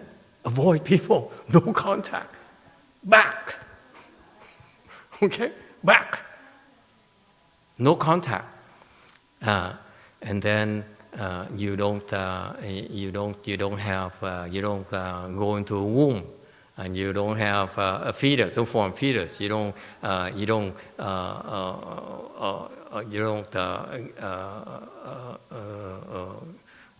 come to this world through pregnancy. Okay, and if your potential mother and father are messing around, okay, ignore it. Why? Because they're ignorant. So when they understand thoroughly this, they said, I can prevent this from happening. Good question. You see that? I can prevent this. For me to avoid 12, avoid 11. Cut off 11 by cutting off 10, and then cutting off 9, and so forth. They reverse it until they say, I need to cut off ignorance.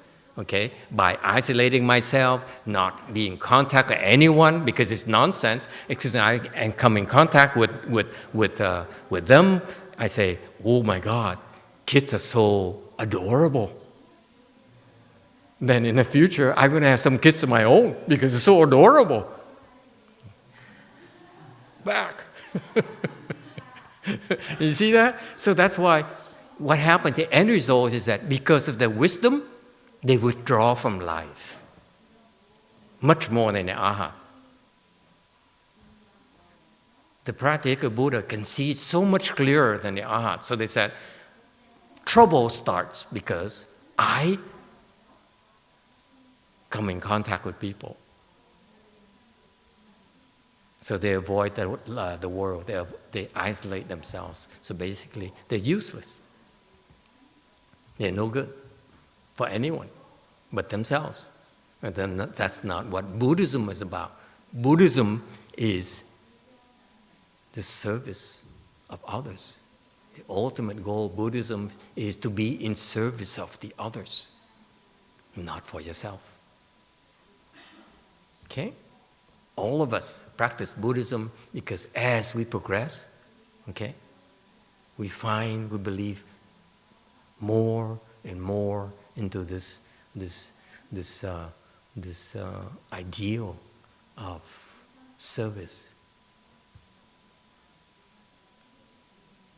Okay, yeah.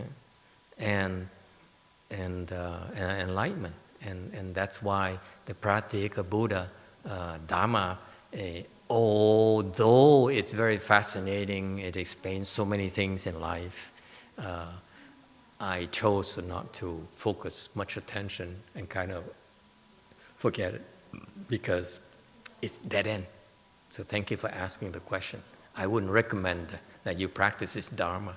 I just explain it to you to see the beautiful logic and the incredible wisdom that the Buddha has in teaching us Buddhism. And if you like this, you even like the other dharmas so much more, like the third vehicle, the Bodhisattva vehicles. Okay? The Bodhisattva Dharma, which is, again, delete 299, 300, 301, okay? It's okay. It's ignoring. It's not a big deal. And so the Bodhisattva vehicles, they become Bodhisattvas primarily by practicing the 6 paramitas.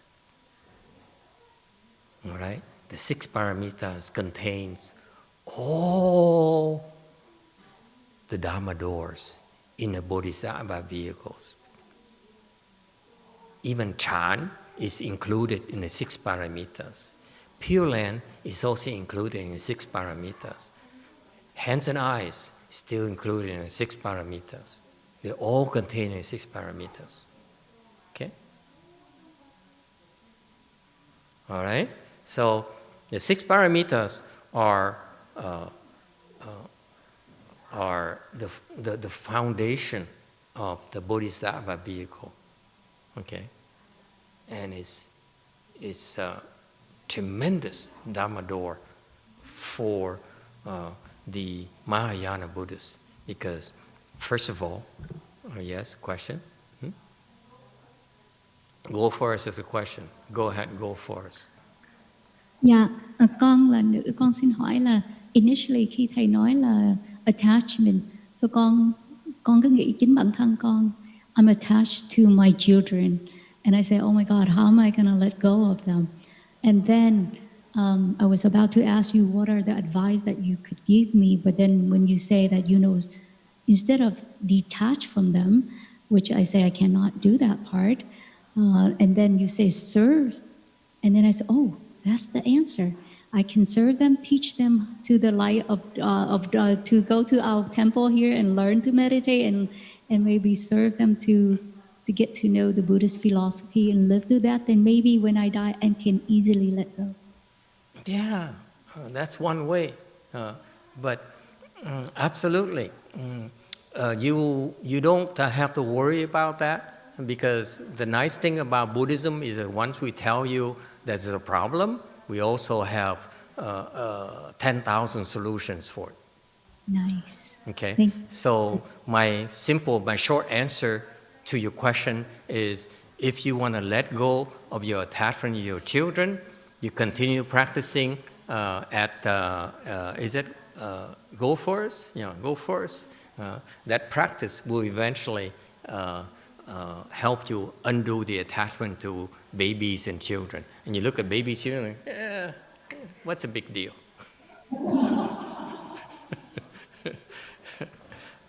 All right? So it's a natural evolution.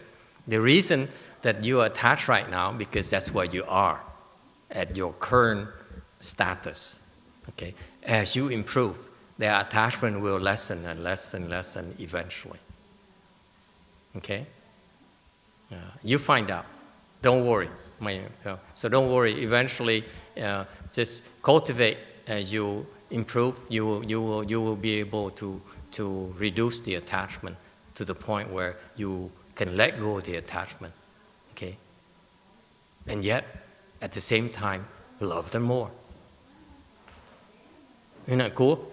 I mean, to the lay person, attachment to children is love, and if you let go, that means you don't love them.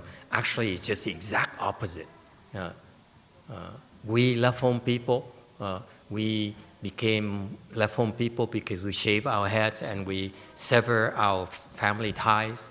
Okay, so first you let go of the family ties, the emotional attachment to the family. But in practicing the Dharma, the Mahayana Dharma, especially the Bodhisattva vehicle, not the Hinayana vehicle, the Mahayana, the Bodhisattva vehicle, actually you're able to let go of the attachment of that love, and then actually once you let go of that love there, actually your love of your children is so far greater than before. Okay? Not only do you love then your children a lot more than before, but you also love, I hate to say this, all children more than before as well, which is hard to believe. Okay? Yeah. So don't worry, you get there. Naturally, there's no need to force it. The natural evolution. Yeah, what's there to love? Look at this. Yes, 5 fingers.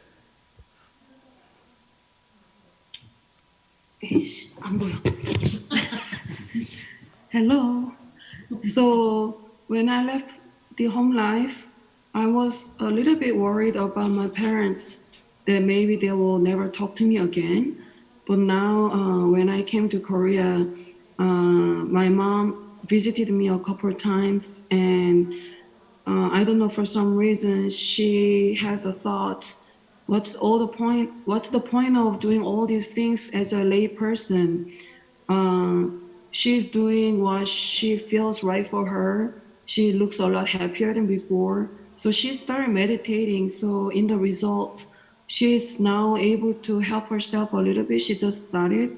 So I feel that that's really a lot more I can help her than just giving her pocket money. And that I wanted to share with her. Oh, that's so nice. Oh, yeah, my mom is meditating, Master, for 20 minutes a day. Oh. But you see, what you are omitting is the fact that you let go of your parents first.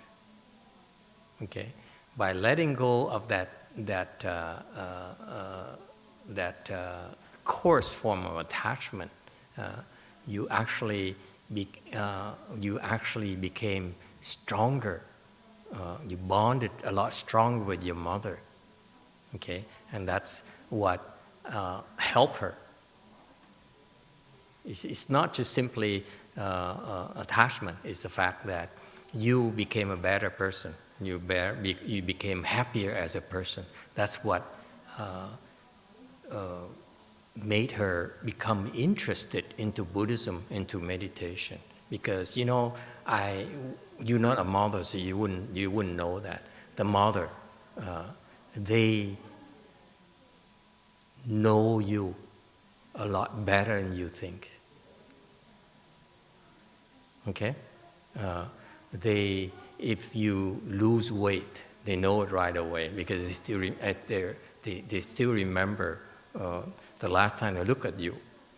Okay, and so as a mother, they pay a lot of attention to you, and primarily because they're concerned about your welfare and they want you to be happy. And the fact they found you to be happier after you shave your head, help her convince her, actually help her see that for her to live her entire life with a loving husband and with security now that she attained, that she's not as any happier than before, whereas you're happier than before. That's how you help her, okay? And because she sees that, folks, the bond becomes stronger, okay? She loves you more, and vice versa. Oh. Okay, enough mushy stuff.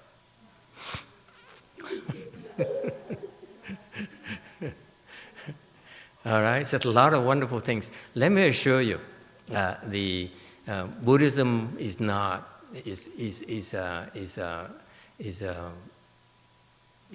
very wonderful. Sometimes it appears like we are heartless, we are cruel, and so forth. Actually, the Bodhisattva vehicle, you look at the 6 parameters, you see that our practice actually is very compassionate. Okay, it's about becoming a better person. And by becoming a better person, you have you exert a greater influence on the people who really love you. And that's your example. Siena's example is that the mother is very attached to her. Okay, very proud of her. You know, the fact that she had a business and she's successful financially and so forth.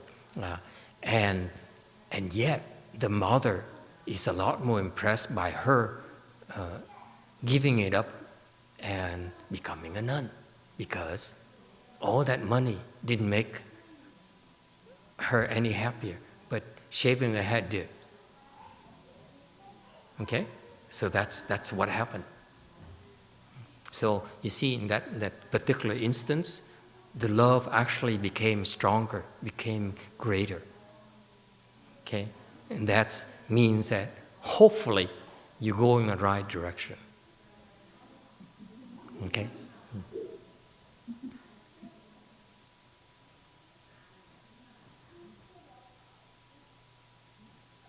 Okay, so, and my experience has been that when you practice the Bodhisattva Dharma, the 6 parameters, then you develop your wisdom and your compassion and your kindness a lot faster than any other dharmas I know of.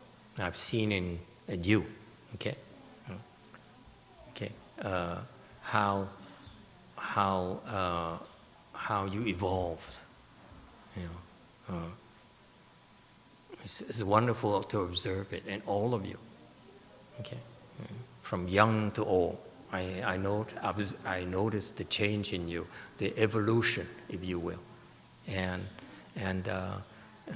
so it's very rewarding for me as a teacher to see that, and very encouraging.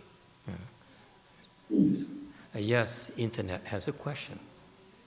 Why isn't it selfish to shave your head? Why isn't it selfish to shave your head? Well, first of all, it's not for everyone. Okay, and number two, it's conventional wisdom is that when you shave your head is a supreme act of filial piety. Okay, and when you shave your head and you practice Mahayana, it truly is the supreme act of filial piety, and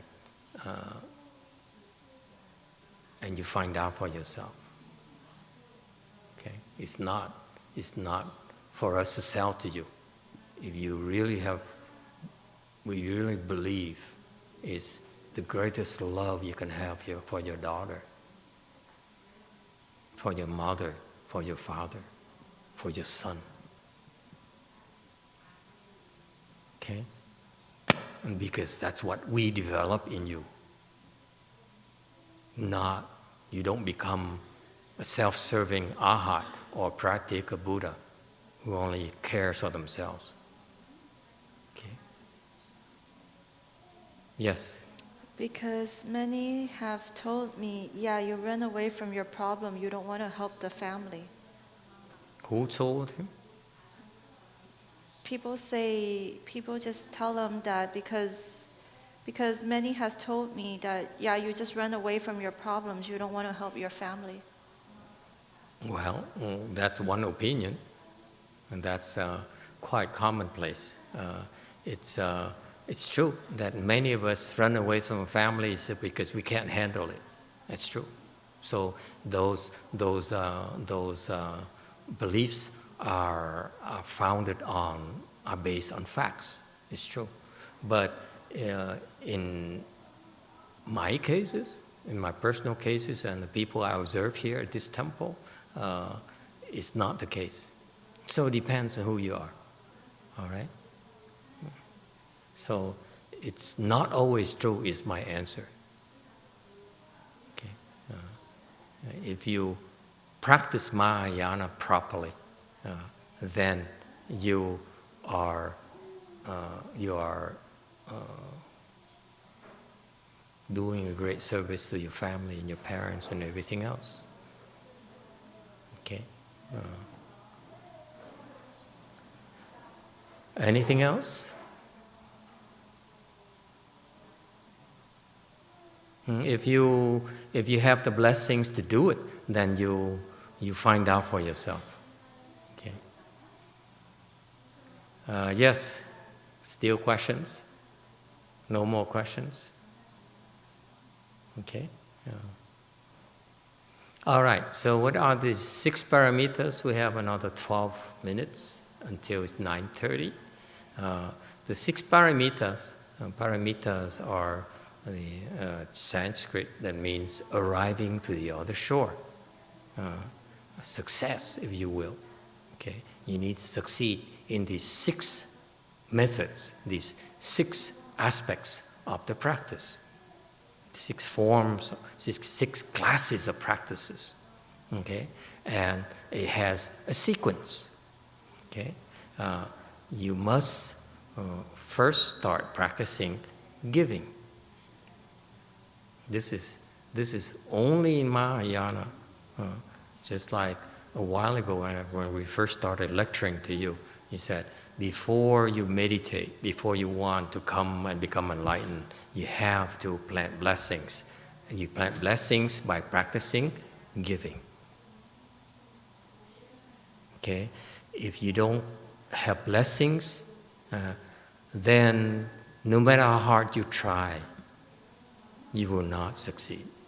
So that's why in Mahayana, we simply are not giving you false promises. We help you along. Okay?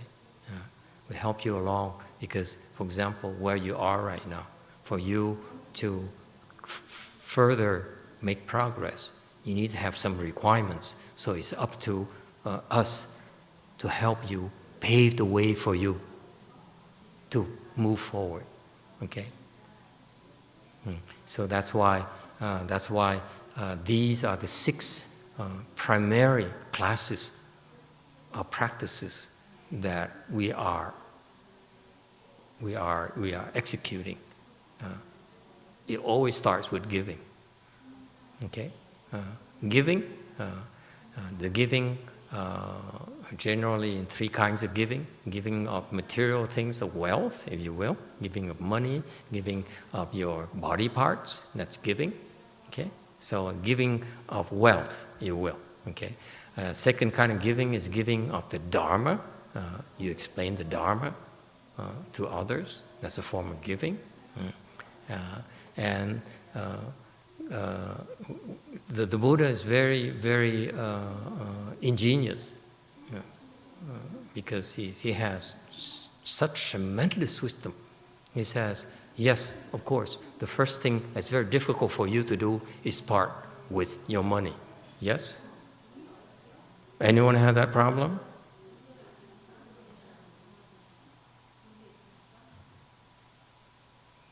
No?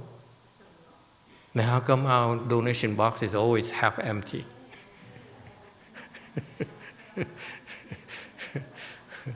Because every time you go to the donation box, say, today I ate lunch. Let me see. $3. And what else did we do? Okay, the giving here is you learn to give wealth, give money, all those things, give your time, volunteer, and all those things. And you keep on giving and giving and giving until you no longer are stingy. It's not about how much.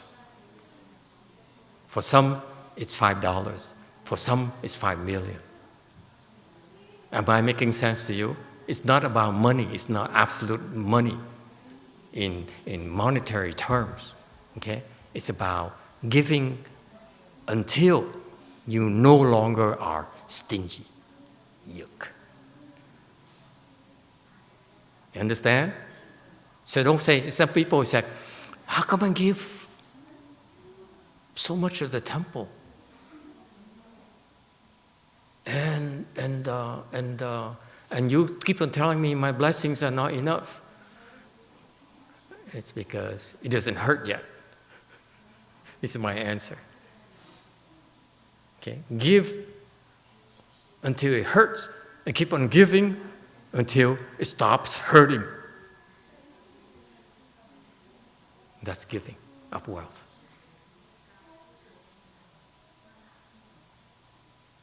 Questions?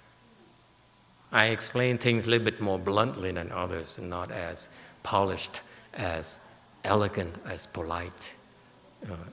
But it's just the way I was never taught by my master, so it's his fault. Okay? Funny, huh? Okay, so the wealth giving is designed to address your stinginess. Okay? We all stingy. I remember when I came a left home person, I didn't give my masters a single dime. Maybe I give $5 for lunch at Gold Wheel Monastery, and that's it. Because I was stingy. Okay. Very good. You want to give? Can I give you some tea? Huh? Drink it. See, that's giving. Okay. I keep on giving my tea to him until I'm no longer stingy about giving him tea. You got it? Okay, very good. Thank you. Thank you very much. Okay, so that's the Dharma behind it. People see the Buddhists who come to the temple say, I give $100,000, therefore I get to sit next to the master when he lectures, right there, that row, right there, or the special chairs next to the Dalai Lama. $100,000 per chair, per seat. Okay? That's not it. Those people who give $100,000 without batting an eye, they should be given $100 million. Okay? Before they can sit there.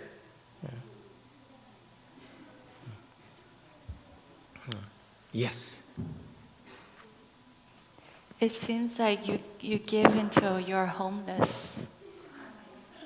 That's why you give to the homeless, like us.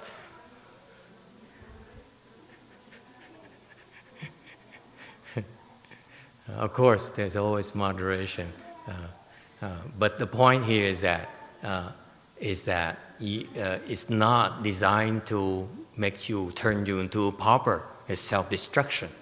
It's about you give and it helps you your practice, and as you practice naturally, you will cut off your stinginess. But if you refuse to start by giving, you'll never be able to cut off your stinginess. Okay? So on the surface, yes, ma'am, I'm glad they asked the question, that on the surface, it's like a cult. You sign away your fortune, and then I go out and buy a Rolls Royce, maybe 22 of them. Okay? It's not like that. It's about giving, this process of practicing and to help you move along. As you learn more, you understand why. Okay, so first and foremost, most people have, especially Westerners, have a problem with that. Asians have the culture. They're more, they go to the temple, they know they're supposed to give. So they immediately go to the box and take out $5 and put in some, that's their condition to do that. But it's still not that kind of giving we're talking about in Mahayana. It's about getting rid of your stinginess as you give. All right? So far, so good? So that's the first form of giving. Number two is giving of Dharma. The giving of Dharma is that you give wisdom. You help people improve their lives and avoid making mistakes. So to reduce their suffering, to increase your wisdom. That's a giving of Dharma. That's very important. This is why monks and nuns have to learn to speak the Dharma. In particular, explain sutras, boys and girls. I judge you not from where you are today. I judge you by how many sutras, what kind of sutras you'll be able to explain yourselves. Not how many disciples you're going to have, how famous you're going to be. It's how many sutras you can explain and how good your explanations are. Okay? That's our standards. Okay? So you explain the Dharma, that's a giving of Dharma right there. You don't simply talk Dharma. You need to give the Dharma and deeper level of Dharma and low level of Dharma as well. All kinds of Dharmas. But definitely the yardstick is sutras. How well you explain sutras, what kind of sutras you explain, and so forth. Okay, and what you are contributing to the Dharma yourself in your generation. That's how we are judged. Okay? So like my master, his contribution, the gift of the Dharma is incredibly fabulous, and yet he's very few compared to the non-Buddhist teachers. Let's say, look at the Pope. He has 1 billion followers, a lot more than my late master. Okay, but the level of wisdom is different. Okay, so you don't judge it by the number of followers or disciples. Okay, it's your what kind of dharma you're able to give. Okay, and that's why you need, boys and girls, you need, okay, to investigate dharma so that one day you have to start giving the Dharma. All right? It took me 10 years to prepare. I read a lot of sutras and read sutra over and over again and meditated. That's how you prepare for it. Prepare to give the Dharma. And number 3, which is ingenious, that only Mahayana people know, is the giving of, quickly, time is up, fearlessness. The Chinese explain it as you first give wealth, and then foremost is giving the Dharma. Okay? And then they also talk about giving fearlessness. I look at it differently. I look at it as equally important. You see this? Okay? You have to practice giving wealth, Dharma, and fearlessness. If you cannot say because the Chinese master is saying number 1 is giving a Dharma, so let me talk Dharma only, let me hang on to my money. I explain the Dharma to you. Can I just do the most important giving by explaining the Dharma to you, and I can save my pennies for my car, buy a nicer car? No, you have to practice all 3. Practice giving wealth because you need to get rid of your stinginess. You need to practice giving a Dharma to open your wisdom, to deepen your wisdom. And number 3, you need to practice giving fearlessness, meaning that when people are afraid, you comfort them, console them, and so forth. Reduce the fear. That's giving fearlessness. Why is it important? Because... Why is it important? Huh? Of course you don't know. That's why no one pays attention to giving fearlessness. That's why the Chinese have a problem nowadays. They don't give enough fearlessness. That's why Chinese Mahayana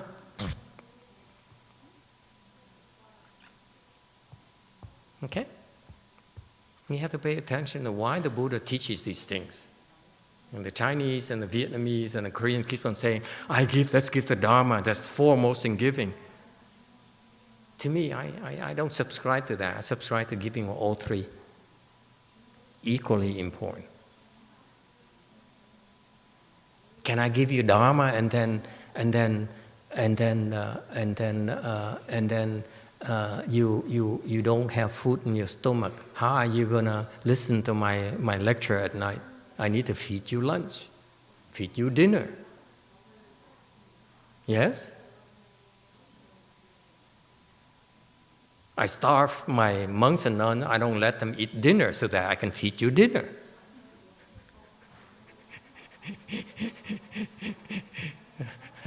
Funny, huh? You see? So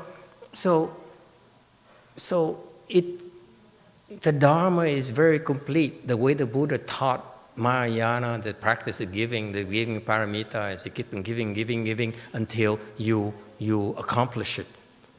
Okay, you succeed. Success is that, again, giving of wealth until you no longer are stingy. You're giving of Dharma because you are able to give transcendental wisdom to others. Not talk about love and happiness and success. That's not transcendental wisdom. That's not our interest. We want to help you open your transcendental wisdom and become enlightened. All right? And number 3, you have to give fearlessness in order to what? Become enlightened.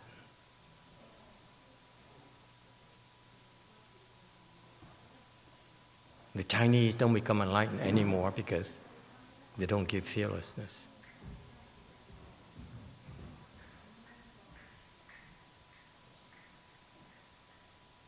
Okay? Because all the Chinese teachers are saying, you should give the Dharma. You should give money to the temple.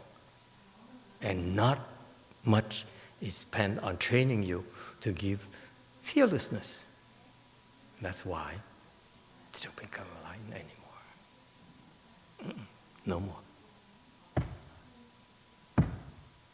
That's a secret in the giving paramita.